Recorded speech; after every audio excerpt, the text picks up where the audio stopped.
ሰላም ጤና ይስጥልን እንደምን አላችሁልን ውድ ቤተሰቦቻችን ቻናላችንን ሰብስክራይብ ላይክ ሼር በማድረግ አበረታቱን። በቀጥታ ወደ ፕሮግራማችን እናልፋለን።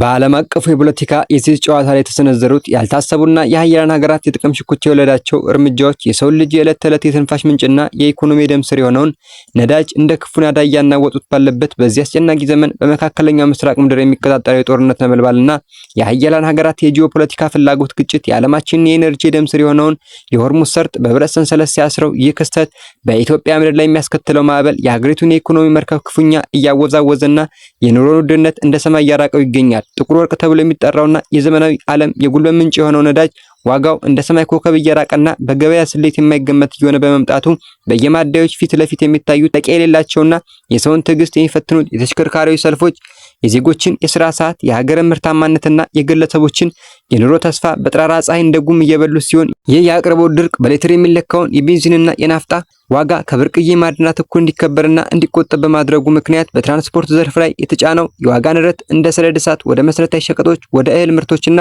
ወደ ኢንዱስትሪ ውጤቶች ተስፋፍቶ የድሃውን ማዕድም ባዶ እያስቀረና የኑሮን ቀንበር እያከበደው ይገኛል። መንግስት ይህንን መርዶና የኢኮኖሚ ድንጋጤ ለመቋቋም የነዳጅ ድጎማን በሂደት በማንሳት ዲጂታል የክፍያ ስርዓቶችን በማስተዋወቅ የኮንትሮባንድ ንግድን በመቆጣጠርና የነዳጅ ጉልበትን በኤሌክትሪክ ኃይል በመተካት የሚደረገውን ታላቅ የታሪክ ሽግግር እንደ ብቸኛ የደህንነት መወጫና የነጻነት መንገድ ቢመለከተውም አሁንም ድረስ በየከተማው ጎዳናዎች የሚሰማው የመኪና ጥሩምባ ጩኸት፣ የተጓዦች ሮሮ፣ የአምቡላንሶች መቆም፣ የገበሬው የትራክተር ነዳጅ ጦትና የፋብሪኮች ማቋረጥ የችግሩን ጥልቅ ስርና የዓለም አቀፉን ቀውስ አውዳሚነት የሚመሰክር የማይታበል አቅም ሆኖ ቀጥሏል። ይህ ዓለም አቀፋዊ የኃይል እጥረት ኢትዮጵያን ብቻ ሳይሆን መላውን የሰው ልጅ ወደ አዲስ የፈጠራና የቁጠባ አቅጣጫ እያስገደደው ሲሆን የነዳጅ ፖለቲካው የፈጠረው ሰንሰለት ተበጣጥሶ ሀገራት በራሳቸው የተፈጥሮ ጸጋና በታዳሽ ኃይል እስካልተተኩ ድረስ የዋጋ መናርና የአቅርቦት ሲቃ የሰው ልጅ ስልጣኔ ፈተና ማዕበል ውስጥ መክተቱ የማይቀር ሀቅ ነው።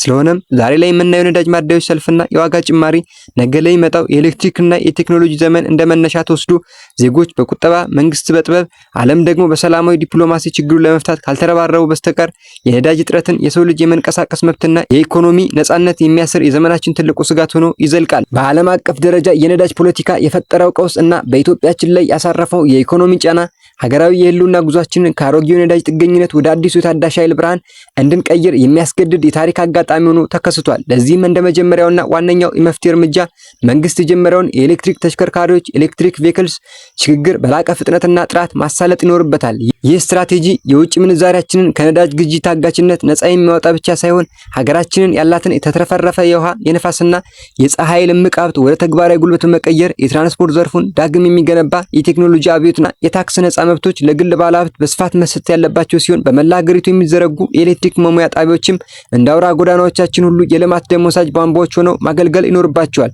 ይህ ሽግግር ከጭስና ከጫጫታ የጸዳ ከውጭ ኃይሎች የፖለቲካ ተጽዕኖ ነፃ የሆነና በራስ አቅም የሚሽከረከር አዲስ የኢኮኖሚ ምዕራፍ የሚከፍት በመሆኑ እንደ ሀገር በቁርጠኝነት ልንገፋበት የሚገባ የታሪክ ግዴታችን ነው።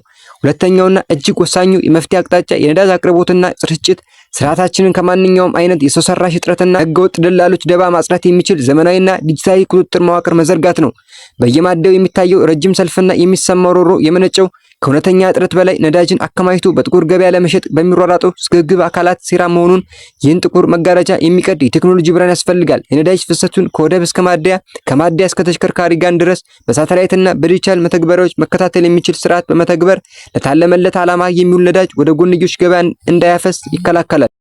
በተጨማሪም መንግስት ስልታዊ የነዳጅ ክምችት ስትራቴጂክ ፊውልስ ሪዘርቭ ማዕከላትን በመላ ሀገሪቱ በማስፋፋት የዓለም ገበያ በሚናወጥበት ወቅት የሀገር ውስጥ ፍላጎትን ቢያንስ ለ3 ወራት ያለመደገፍ የሚችል አቅም መገንባት ይኖርበታል።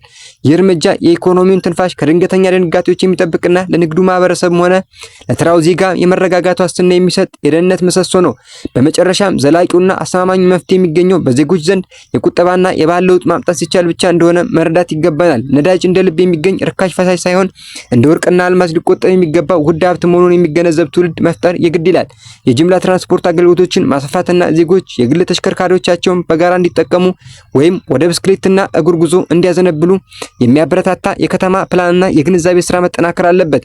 የሀገር ውስጥ የነዳጅ ፍለጋ ስራዎችን በሳይንሳዊ መንገድ አጠናክሮ በመቀጠል ከውጭ ጥገኝነት የምንላቀቅበትን ተስፋ ማለምና መስራትም የወደፊቱ ትውልድ ስንቅ ነው። በአጠቃላይ የቴክኖሎጂ ሽግግር የቁጥጥር ስርዓቱን የዜጎች የቁጠባ ባህል ተሳስረው ሲቆሙ ኢትዮጵያ ከነዳጅ እጥረት አዙሪት ወጥታ ወደ ብልጽግና ጎዳና በልበ ሙሉነት የምትገሰግስበት አዲስ ንጋት ይፈጠራል። ይህ ፈታኝ ወቅት አልፎ የሀገራችን የልማት ጎማዎች ያለማቋረጥ የሚሽከረከሩበት፣ የዜጎቻችን የኑሮ ጫና የሚቀልበት ጊዜ ሩቅ አይሆንም።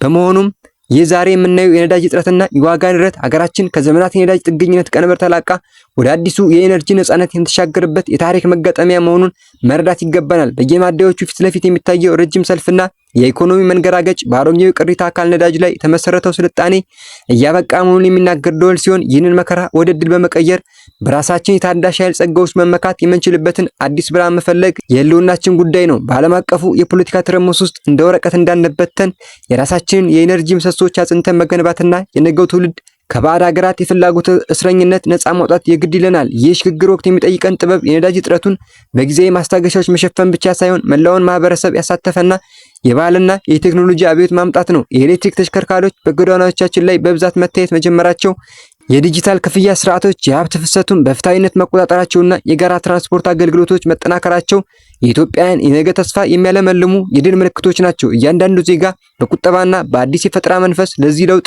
እጁን ሲሰጥ ዛሬ በሰልፍ የባከነውን ጊዜያችን ነገ ወደ ታላቅ የልማት ንቅናቄ ወደ ብልጽግና ተጠቃሚነት ተቀይሮ እንደምንመለከተው አያጠራጥርም። በማጠቃለያውም የነዳጅ እጥረት ማዕበል ቢያናጉዘንም የኢትዮጵያ የልማት መርከብ ግን በታዳሽ ኃይልና በዜጎቿ ጽናት ወደፊት መጓዛን አታቆምም። የፈታኝ ወቅት የኢኮኖሚ ጽናታችን የተፈተነበት፣ አመራር ብቃታችን የታየበትና የብሔራዊ አንድነታችን ጥንካሬ የተመሰከረበት የታሪክ ምዕራፍ ሆኖ ያልፋል። ከፊታችን ያለው ንጋት ከጥቁር ጭስ የጸዳ በኤሌክትሪክ ብርሃን የደመቀና በራሳችን አቅም የምንመራ መሆኑን በማመን ዛሬ የምንከፍለው መስዋዕትነት ለነገዋ የተከበረች የበለጸገች ኢትዮጵያ የምንጥለው ጠንካራ መሰረት ሊሆን ይገባል። ቸርን ሰንብት።